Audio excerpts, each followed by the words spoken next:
Chapter 1. Dust and Dreams. Ambridge was the kind of place that time forgot.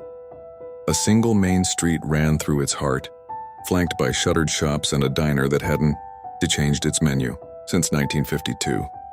The air always smelled faintly of earth and motor oil. Dust clung to every surface, and dreams, when they existed at all, were small, measured in acres, rainfall and good harvests. But Elliot Westfield had always been different. He woke each morning before the sun rose, the horizon still a faint blur of blue behind the dark silhouette of the barn. His boots, cracked and worn, hit the creaking wood floors with quiet resolve. By the time the rooster crowed, Elliot had already hauled water, checked the irrigation lines, and cleared the chicken coops. His hands were calloused, his shirts forever stained with sweat and soil, but his mind wandered far from the fields. While other boys his age talked tractors and feed prices, Elliot devoured books on economics and global trade. He'd read them by flashlight under threadbare sheets, tracing diagrams of supply chains and corporate ladders as if they were treasure maps. To his parents, especially his father, a fourth-generation farmer, Elliot's obsession with business was baffling, maybe even a little insulting. "You can't plow ambition," his father would grumble, shaking his head as Elliot scribbled notes in a frayed ledger instead of patching the fence.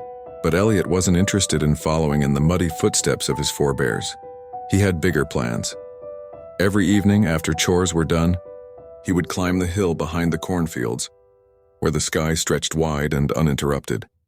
There he'd sit with a thermos of stale coffee and watch the stars emerge.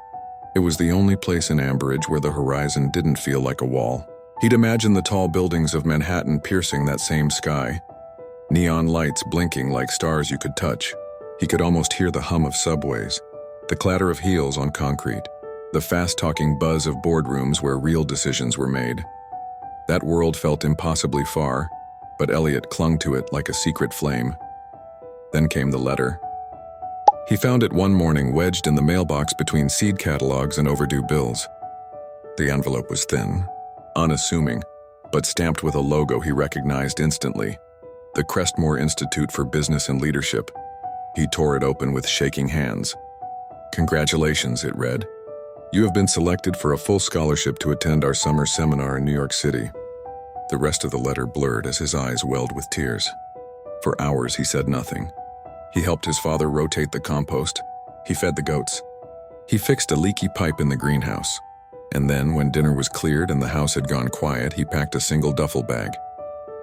There was no dramatic goodbye, no heartfelt confession at the door. Elliot knew his family wouldn't understand. Not really. They loved him, yes. But they were anchored to Ambridge in a way he never was. Explaining would only invite questions, guilt, maybe even anger. He couldn't risk being talked out of it. At 11:43 p.m., Elliot walked to the corner where the Greyhound stopped twice a week.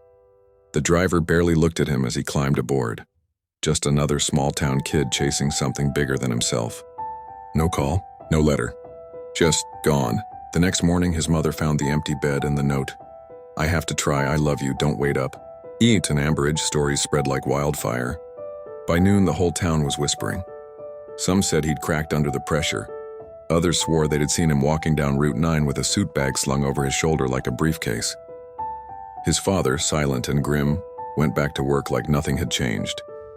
But something had. The Westfield farm had lost its future.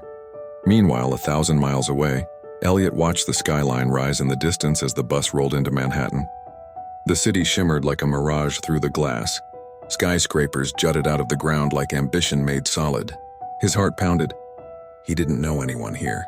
He didn't know if he was smart enough, sharp enough, tough enough to make it.